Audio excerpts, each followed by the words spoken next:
সড়কের বেহাল দশায় চরম দুর্ভোগে দিন পার করছে চট্টগ্রাম সীতাকুণ্ডের ২ নং বারইয়া ঢালায় অবস্থিত পূর্ব লালানগর লবণাক্ষ সিরোড সংলগ্ন এলাকাবাসী।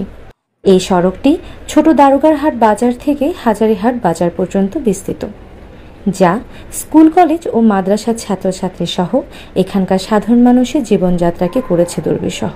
সংস্কার ছোঁয়া না পাওয়ায় এই সড়কের বিভিন্ন স্থানে তৈরি হয়েছে গর্ত, উঠে গেছে কার্পেট। ভঙ্গুর রাস্তার ফলে ব্যাহত হচ্ছে জনজীবন। প্রতিদিন এই রাস্তায় চলাচল করতে গিয়ে ভোগান্তির শিকার হচ্ছেন ব্যবসায়ী, যানবাহন চালক, বয়োজ্যেষ্ঠ রোগী, স্কুল কলেজগামী শিক্ষার্থী সহ এলাকার হাজারো বাসিন্দা। সাংবাদিক আসছিল, ওনারা আমার থেকে ওগুলো নিয়ে গেছে, কিন্তু আমরা এর কোনো ঊর্ধ্বতন কর্তৃপক্ষ আমরা কোনো ফলাফল পাই নাই। এই রাস্তাটা দ্রুত কাজ করলে মনে করেন জনগণের আর কি এই রাস্তাটাতে যাতায়াতের 10-20 হাজার লোক বসবাস করে এই এলাকাতে চলাফেরা করে, এবং কি কয় যাতে কষ্টটা দূর হয়। স্থানীয় বাসিন্দারা জানান, এই সড়কে দীর্ঘদিন কোনো সংস্কার কাজ হয়নি, ফলে সড়কটি দিন দিন আরও ক্ষতিগ্রস্ত হচ্ছে। বর্ষা মৌসুমে এই দুরবস্থা আরও প্রকট আকার ধারণ করছে। ছোট ছোট গর্ত সৃষ্টি হওয়ায় এতে যানবাহন চলাচল কষ্টসাধ্য।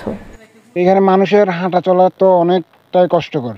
এখানে তো এখন রোদ উঠাতে এখানে পানি একটু কমছে, কিন্তু এখানে পানি থাকে কি কোমর পর্যন্ত, তো এটা তো অনেক কষ্টকর। আর এখানে তো মানুষ হাঁটা চলা একদমই করতে পারে না।